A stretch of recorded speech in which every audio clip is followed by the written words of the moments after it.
We provide you the platform to turn your dreams into reality. Give wings to your aspirations with KR Mangalam University.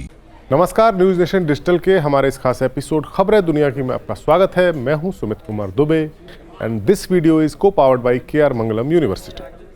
Pahalgam में भारतीय पर्यटकों पर आतंकी हमले के जवाब में भारत के ऑपरेशन सिंदूर ने पाकिस्तान को हिला दिया है।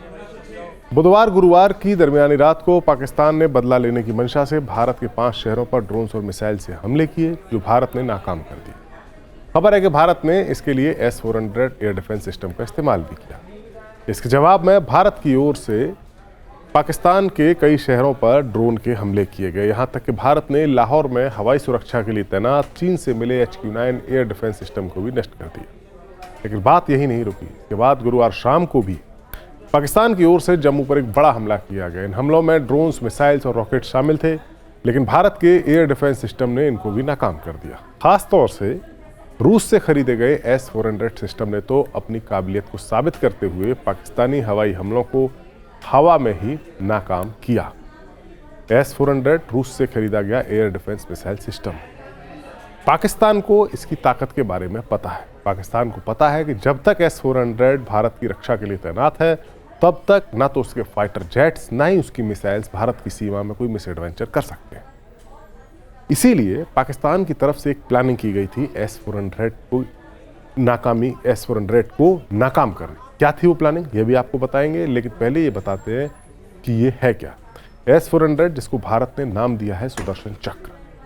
सुदर्शन चक्र महाभारत से लिया गया है। भगवान श्री कृष्ण का जो हथियार था महाभारत में, वो सुदर्शन चक्र था। विष्णु भगवान भी सुदर्शन चक्र धारण करते हैं और S-400 को भी सुदर्शन चक्र नाम दिया गया है।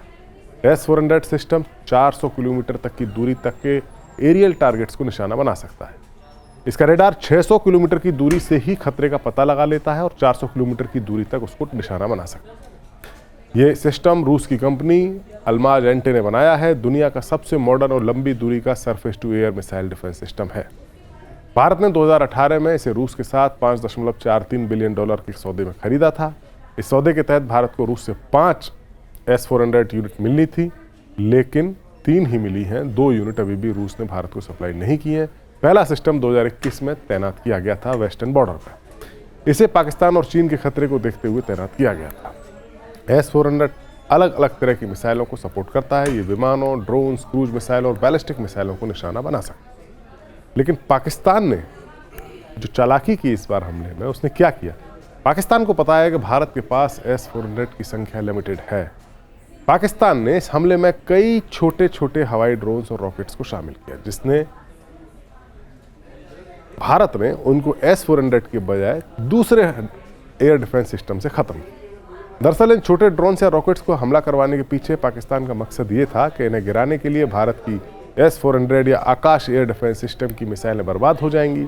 लेकिन भारतीय फौजों ने चतुराई से काम करते हुए ऐसे छोटे हमलावर प्रोजेक्टाइल को बर्बाद करने के लिए दूसरे तरह के हथियारों का इस्तेमाल किया। ये रणनीति ठीक वैसी ही थी जैसी कि गाजा पट्टी में हमास ने अपने रॉकेट हमले में इजराइल के साथ अपनाई थी। छोटे और कम कीमत वाले रॉकेट्स को नष्ट करने में इजराइल की कीमती आयरन डोम की मिसाइलें बर्बाद हुई थी। कमोबेश ऐसी ही रणनीति पाकिस्तान ने अपनाई, लेकिन भारत ने ऐसे छोटे प्रोजेक्टाइल्स को निशाना बनाने के लिए S-400 के बजाय अपने दूसरे हथियारों का इस्तेमाल किया, जिनमें L-70 गन, ZU-23mm सिस्टम और शिल्का सिस्टम शामिल है। ये सिस्टम क्या है, ये भी आपको बताते हैं। L-70 गन 40 mm की एंटी एयरक्राफ्ट गन है, जिसको स्वीडन की कंपनी बोफोर्स ने बनाया है। ये गन तेजी से हमला करने वाले हवाई टारगेट्स को निशाना बनाने में सक्षम है। भारत ने इस गन को आधुनिक तरीके से और बेहतर बनाया। ये काफ़ी पुरानी गन है। ZU-23mm सिस्टम सोवियत संघ के ज़माने का है। ये भी एंटी एयरक्राफ्ट गन है। ये 2 बैरल वाली है। इसका इस्तेमाल करना बहुत आसान है। ये कम ऊंचाई पर उड़ने वाले टारगेट्स को निशाना बनाने में कारगर है। इन गनों को रडार और ऑप्टिकल टारगेटिंग सिस्टम से जोड़ा गया है। शिल्का सिस्टम ये एक रडार डायरेक्शन वाले ऑटोमेटिक एंटी एयरक्राफ्ट वेपन का सिस्टम है। इसमें 4 23mm की ऑटो कैनन और एक रडार सिस्टम लगा रहता है। ये सिस्टम एक ही वक्त में कई हवाई टारगेट्स को ट्रैक और नष्ट कर सकता है। इंडियन आर्मी ने शिल्का सिस्टम को आधुनिक टेक्निक से मॉडिफाई किया है। जाहिर है भारतीय फौजों ने अपनी बेहतरीन रणनीति के तहत पाकिस्तान के उस प्लान को फेल कर दिया जिसमें उसने भारत की S-400 मिसाइलों को छोटे ड्रोन्स के जरिए खत्म करने की प्लानिंग बनाई थी। दरअसल पहलगाम में निर्दोष भारतीयों को मारना पाकिस्तान में बैठे आतंकी आकाओं पर भारी पड़ता नजर आ रहा है, और ख़ास तौर से पाकिस्तान आर्मी पर, क्योंकि ऐसे कई आम पाकिस्तानियों के वीडियो वायरल हो रहे हैं जो अपनी फौज को कोस रहे हैं। और इसकी वजह है ऑपरेशन सिंदूर की कामयाबी, जिसमें भारत ने बेहद सटीकता और कामयाबी के साथ पाकिस्तान के 9 आतंकी ठिकानों को मिट्टी में मिला दिया। अब पाकिस्तान के भीतर ही उसके एयर डिफेंस सिस्टम पर सवाल उठ रहे हैं, जो भारत के मिसाइल हमले को रोक नहीं सके। दरअसल भारत ने इस बार जो हमला किया वो साल 2019 की बालाकोट एयर स्ट्राइक से काफ़ी अलग और पावरफुल था। इसकी वजह है भारत के तरकश में आए कुछ ऐसे तीर जिनकी काट न पाकिस्तान के पास है, न ही उसको हथियार देने वाले चीन के पास। दरअसल पूरा खेल अब राफेल फाइटर जेट ने भारत के पास आने के बाद बदल गया। बालाकोट एयर स्ट्राइक के वक्त भारत के पास राफेल फाइटर जेट नहीं था और भारत के मिराज 2000 जहाज़ों को बॉर्डर क्रॉस करके पाकिस्तान में घुसना पड़ा। यह अपने आप में एक बेहद साहसिक ऑपरेशन था, लेकिन इस बार पाकिस्तान को ऐसी कार्रवाई का अंदाजा था और उसका एयर डिफेंस सिस्टम पूरी तरह तैयार भी था। लेकिन इस बार तो भारत के फाइटर जेट्स को पाकिस्तानी आतंकी ठिकानों को निशाना बनाने के लिए बॉर्डर पार करने की ज़रूरत नहीं पड़ी थी। हम आपको बताते हैं कि कैसे इंडियन एयरफोर्स ने ऑपरेशन सिंदूर को अंजाम दिया और इसमें कौन कौन से हथियार इस्तेमाल किए, जिनके आगे पाकिस्तान का एयर डिफेंस सिस्टम बेबस हुआ। 6-7 मई को ये दरमियानी रात थी। रात को 1:05 और 1:30 के बीच तकरीबन 25 मिनट तक इंडियन आर्मी ने ऑपरेशन सिंदूर लॉन्च किया था। इसके तहत पाकिस्तान और पाकिस्तान के कब्जे वाले POK में भारत के राफेल और मिराज 2000 जैसे फाइटर जेट्स ने बड़े हमले किए। इसमें स्कैल्प और हैमर मिसाइलों को इस्तेमाल किया गया, जिनसे पाकिस्तानी आतंकी ठिकानों पर हमला हुआ। बहावलपुर, मुरीद के कोटली, मुजफ्फराबाद जैसे इलाकों में लश्कर-ए-तैयबा और जैश-ए-मोहम्मद जैसे आतंकी ठिकानों को की लॉन्च पैड्स थे और उनको निशाना बनाया गया। इसके लिए भारत ने स्कैल्प क्रूज मिसाइलों और हैमर बमों का इस्तेमाल किया और इन ठिकानों को तबाह किया। रक्षा मंत्रालय ने बताया भारत के कि इन हमले एकदम सटीक थे और किसी भी पाकिस्तान के मिलिट्री ठिकाने को चोट नहीं पहुंचाई गई थी। ऑपरेशन सिंदूर में स्कैल्प और हैमर ने एक साथ मिलकर हमले किए और मारक क्षमता भारत की काफ़ी बढ़ी। ये दोनों हथियार भारत की स्वदेशी मिसाइलों जैसे ब्रह्मोस और निर्भय के साथ मिलकर एक काफ़ी मजबूत डिफेंस सिस्टम बना लेते। रिपोर्ट्स के मुताबिक भारत ने नए हथियारों से हमला तो किया, लेकिन उसकी स्टाइल पुरानी थी। जैसे बालाकोट में हमले के वक्त मिराज 2000 ने टारगेट को हिट किया था पाकिस्तान में घुसकर, और हवा में उसकी सुरक्षा के लिए सुखोई 30 तैनात था। इसी रणनीति के तहत इस बार आतंकी ठिकानों को तबाह करने के लिए मिराज 2000 और राफेल ने निशाने लगाए, जबकि सुखोई 30 उनके सुरक्षा के लिए हवाई में तैनात रहे। राफेल और मिराज टारगेट हिट कर रहे थे और सुखोई दोनों की रक्षा। टारगेट को सटीक रूप से निशाना बनाने के लिए इजराइल की ओर से डेवलप की गई guidance kit spice 2000 precise bomb का इस्तेमाल किया गया।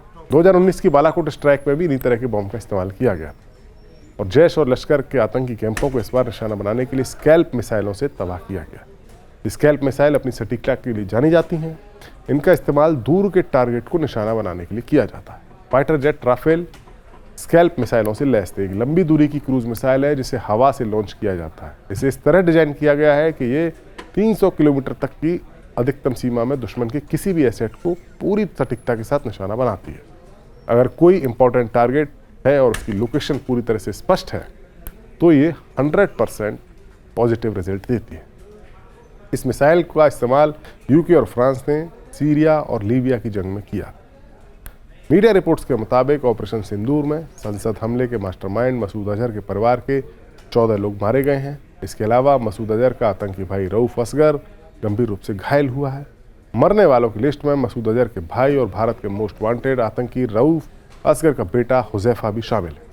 जैश-ए-मोहम्मद के सरगना मौलाना मसूद अजहर की ओर से कहा भी गया कि भारत की ओर से भावलपुर में जामिया मस्जिद सुभान अल्लाह पर किए गए हमले में उसकी फैमिली के 10 लोग और 4 करीबी लोग मारे गए।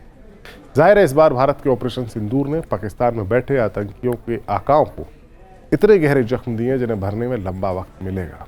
शायद यही वजह है कि पाकिस्तान इसका इंतकाम लेने की आग में जल रहा है और बार बार भारत पर हमले कर रहा है, लेकिन भारत के S-400 आकाश और तमाम एयर डिफेंस सिस्टम के चलते भारत के कवच को भेद नहीं पा रहा है। हमारा ये वीडियो आपको कैसा लगा कमेंट सेक्शन में जाइए और अपनी राय हमें जरूर दीजिए। नमस्कार। न्यूज नेशन अब व्हाट्सएप पर खबरों के ताजा अपडेट के लिए न्यूज नेशन के इस QR कोड को स्कैन करें।